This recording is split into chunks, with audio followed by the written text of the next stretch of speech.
کوئی کہتا ہے زندگی تھوڑی ہے قیمتی بناؤ، اللہ کو راضی کرو، کوئی کہتا ہے اور زندگی تھوڑی ہے عیاشی کرو ہیں؟ عوام سیدھے سادھے لوگ جو ہوتے ہیں ان پڑھ، وہ کہتے ہیں عیاشی کرو، یہ جو زیادہ دنیا کے اعتبار سے پڑھ لکھ جاتے ہیں یہ کہتے ہیں انجوائے کرو یہ کیا کہتے ہیں؟ انجوائے کرو۔ کیا عیاشی کرنی ہے؟ کبھی پیٹ میں درد، کبھی سر میں درد، کبھی آنکھ میں درد، کبھی کان میں درد، کبھی پھوڑا، کبھی پھنسی، کبھی نزلہ، کبھی زکام، کبھی بخار، بیٹا بیمار، بیوی بیمار، ماں بیمار، کبھی باپ مر گیا، ماں مر گئی۔ یہ کیا عیاشی ہے؟ کیا عیاشی ہے؟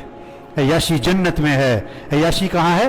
جنت میں، جہاں دودھ کی نہریں، جہاں شہد کی نہریں، جہاں شراب کی نہریں، جہاں پانی کی نہریں، جہاں سونے چاندی کے محلات، جہاں سونے چاندی کے محلات، ایک اینٹ سونے کی، ایک اینٹ چاندی کی، گارا مشک کا، گھاس زعفران کی، اور کنکر موتی اور یاقوت ہوں گے، اور اس محل کو بنانے والے مستری نہیں ہوں گے، اس محل کو بنانے والا خود اللہ ہوگا۔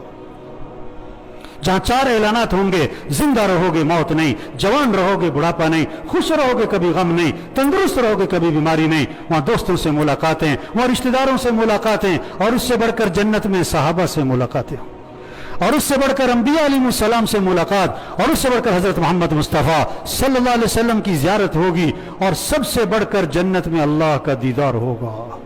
اور اللہ فرمائیں گے اے جنتیوں، وہ کہیں گے لبیک و سعدیک، ہم حاضر ہماری سعادت کے، اللہ ہمیں پکارے۔ اللہ فرمائیں گے حل رضیتم، اور راضی ہو گئے؟ راضی ہو گئے؟ وہ کہیں گے اللہ اب بھی راضی نہ ہوں تو کب ہوں، تو نے وہ دیا جو کسی کو نہ دیا۔ اللہ فرمائیں گے جو دیا ہے اس سے بہتر دوں، کہ اللہ وہ کیا ہے؟ چہرے چمک گئے، جہنم سے بچ گئے، اب کیا باقی رہا؟ تو اللہ فرمائیں گے احل علیکم رضوانی فلا اسخط علیکم بعدہ ابدا، میں ہمیشہ ہمیشہ کے لیے تم سے راضی ہو گیا، آج کے بعد کبھی تم سے ناراض نہیں ہوں گا۔